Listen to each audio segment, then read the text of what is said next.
हमारे emotional intelligence को improve करने के लिए 5 चीजों की जरूरत होती है। ये 5 चीजें अगर आप सीख लोगे तो आपका जो इमोशनल इंटेलिजेंस है वो इंप्रूव हो जाएगा, एनहांस हो जाएगा, राइट। तो वो 5 चीजों में से एक चीज के ऊपर आज मैं बात करने वाला हूं, वो है सेल्फ मैनेजमेंट, मतलब खुद को मैनेज करना। ज्यादातर लोगों को पीपल मैनेजर बनना है, लेकिन पीपल मैनेजर बनने के पहले आपको सेल्फ मैनेजर बनना होगा, खुद को मैनेज करना होगा। नमस्कार और वेलकम टू माय चैनल दोस्तों, मेरा नाम है कौशिक चाकी। इमोशनल इंटेलिजेंस को इंप्रूव करने के लिए जो पर्सनैलिटी डेवलपमेंट के सेशंस होने वाले, उसमें ये पहला सेशन है, पहला वीडियो है दोस्तों, उसका जो है सेल्फ मैनेजमेंट पे। इस वीडियो में मैं 8 टिप्स शेयर करने वाला हूं आप लोगों के साथ, जो आपको सेल्फ मैनेजमेंट इंप्रूव करने के लिए काम में आएगा। तो सबसे पहला टिप जो है दोस्तों, वो है discover and focus on your strengths. मतलब पहले तो अपने जो शक्तियां है, मतलब अपने जो एबिलिटीज है, उसको पहले तो ढूंढिए, उसके बाद उस पर फोकस करिए। ज्यादा चीजों में एवरेज होना, मतलब ठीक ठाक काम करना, उससे बेहतर होगा कम चीजों में आप एक्सेलेंट हो, एकदम पकड़ो आपकी उन कम चीजों में।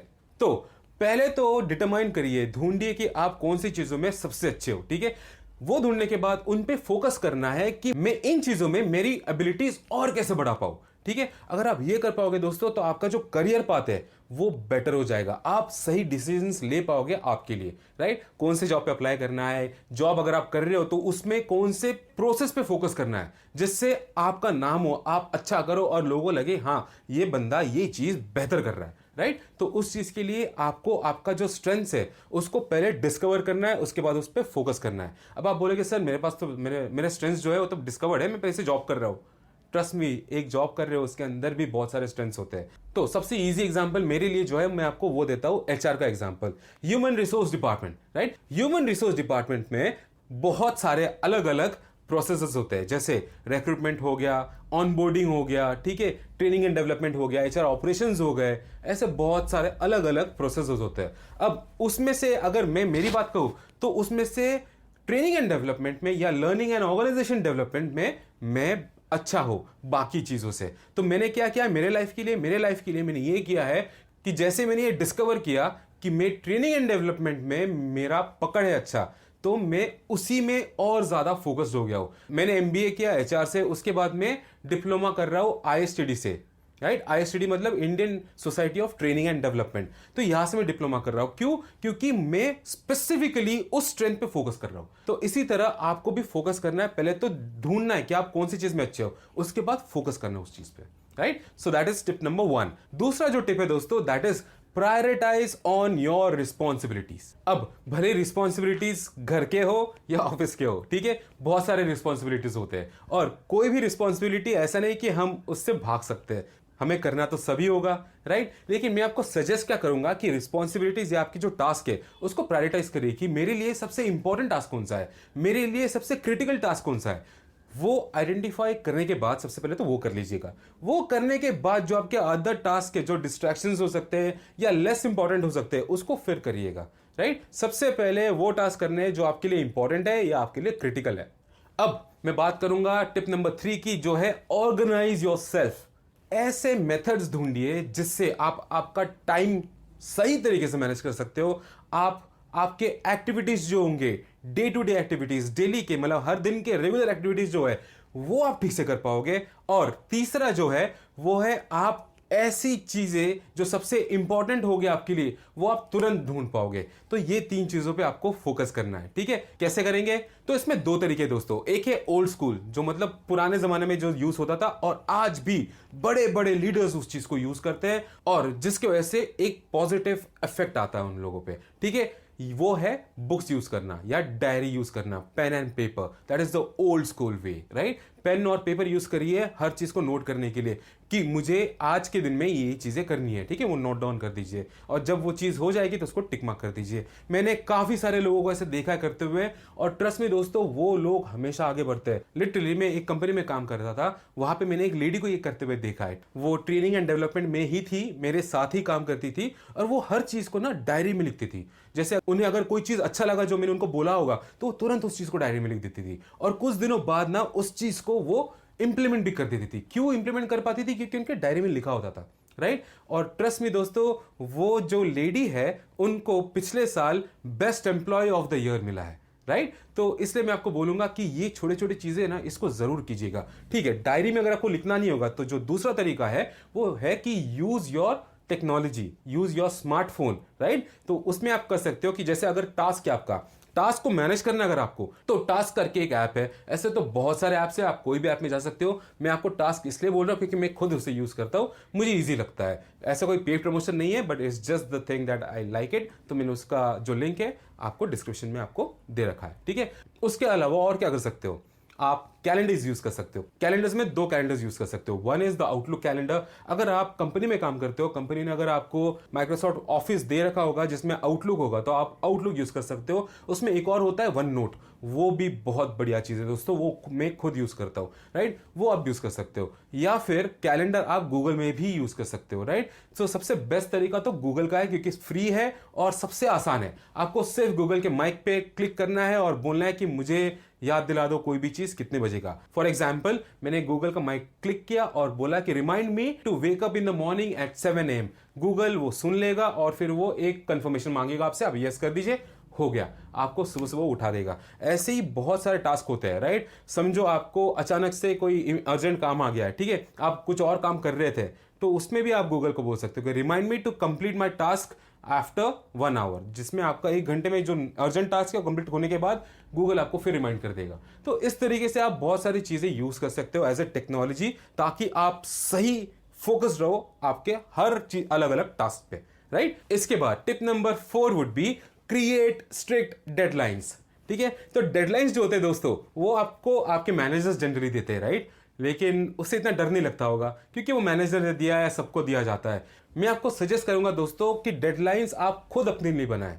इसका फायदा क्या होगा, सबसे बड़ा फायदा तो इसका ये होगा कि आपको डेडलाइंस इस नाम से ना डर लगना खत्म हो जाएगा, राइट। आपको डर नहीं लगेगा क्योंकि आप प्रैक्टिस करने लगोगे डेडलाइंस को, राइट। दूसरा सबसे बड़ा फायदा ये होगा कि आप हर प्रोसेस के साथ अगर आप डेडलाइन बनाओगे तो आप जिम्मेदार होगे वो चीज कंप्लीट करने की वजह से भी, या फिर वो चीज अगर रह भी जाए तो भी आप जिम्मेदार होगे, right. So that's the reason I would request you to create deadlines for each and everything. मतलब हर छोटी छोटी चीज के लिए भी आप डेडलाइन मेंटेन करना जरूरी है आप लोगों के लिए। अगर मुझे एक यूट्यूब का नेक्स्ट वीडियो बनाना होगा तो मैंने पहले से ही उसका डेडलाइन सेट कर रखा है कि अगले 6 घंटे तक मैं रिसर्च करते रहूंगा, नोटबुक के साथ हर पॉइंट्स लिखते रहूंगा अलग अलग जगह से पढ़ पढ़ के। उसके बाद 10 घंटे में मेरा पूरा स्क्रिप्ट तैयार हो जाएगा प्रैक्टिस के साथ। उसके बाद शायद 15 घंटे में मैं उसका शूट कर दूंगा और अगले 20 घंटे तक उसको एडिट करके अपलोड कर दूंगा। तो ऐसे डेडलाइंस आपको बनाने पड़ेंगे, ठीक है। अगर ऐसा कर पाओगे आप तो ट्रस्ट मी, आपके जो डिस्ट्रैक्शंस है वो कम हो जाएंगे और आपको डेडलाइन से डर लगना खत्म हो जाएगा।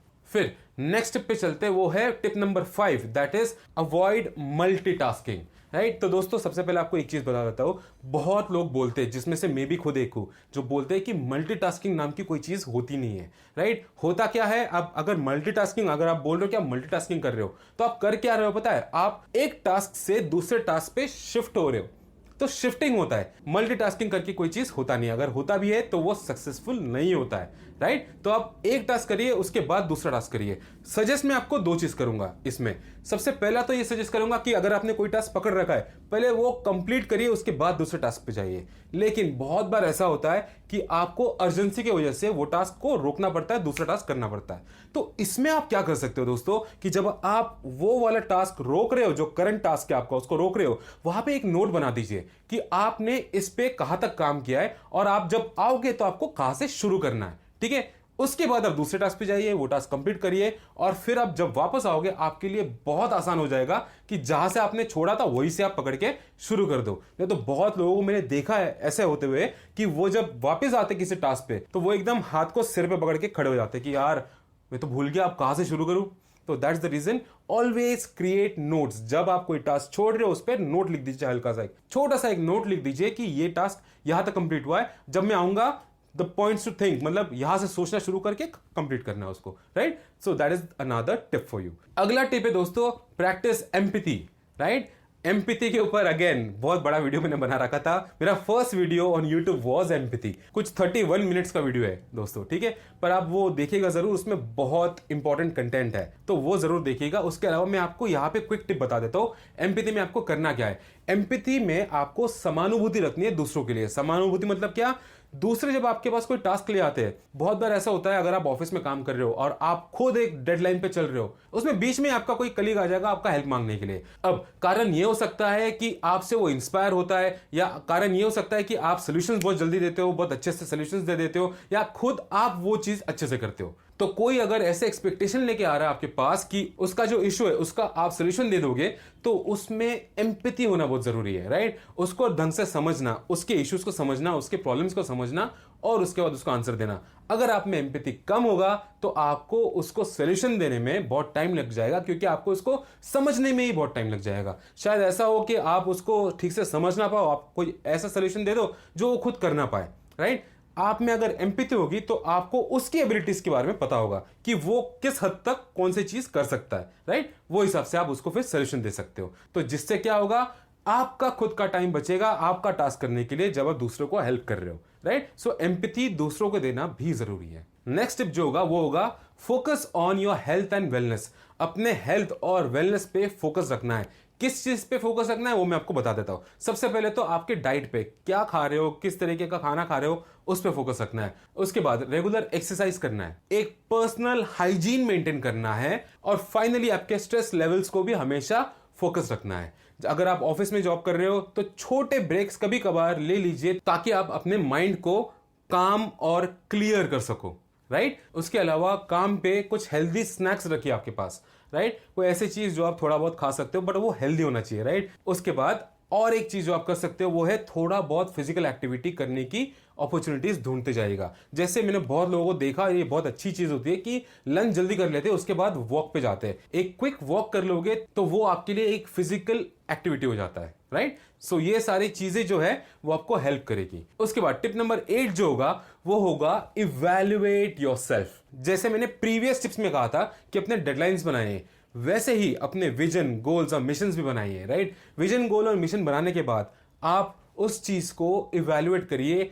2 तरीके के इवैल्यूएशंस होंगे, एक इंटरनल और एक एक्सटर्नल, जिसमें मैंने एक इंग्लिश वीडियो बनाया है। अगर आपको उसमें हिंदी वीडियो चाहिए तो प्लीज मुझे कमेंट लिखिए, तो मैं एक हिंदी वीडियो भी बना लूंगा उसमें, ठीक है? तो सबसे पहले तो वो सारी चीजें करिए। उसके बाद जो आसपास के लोग हैं, खास करके आपके बॉस होंगे या आपके मेंटोर होंगे, आपके कोच होंगे, आपके कलीग्स होंगे, राइट? तो इनको पूछिए कि आप कैसे कर रहे हो उस चीज को, क्या आप सही जा रहे हो, कि कौन सी चीज में आप गलत हो, तो उनको बोलिए आपको हेल्प करने के लिए, राइट? इस तरीके से इवैल्यूएशन करिए ताकि आपकी गलतियां कम हो और आप चीजें सही तरीके से कर पाओ। देखिए, कोई भी इंसान भगवान तो नहीं होता, राइट? गलतियां तो होती है, लेकिन हम गलतियों को अवॉइड कर सकते हैं, हम उनको प्रिवेंट कर सकते हैं अगर हम स्मार्टली डिसीजंस ले तो, राइट? तो ये एक तरीके का स्मार्ट डिसीजन होगा। तो दोस्तों यही है आज के वीडियो के लिए। आई होप आपको ये वीडियो हेल्पफुल होगा।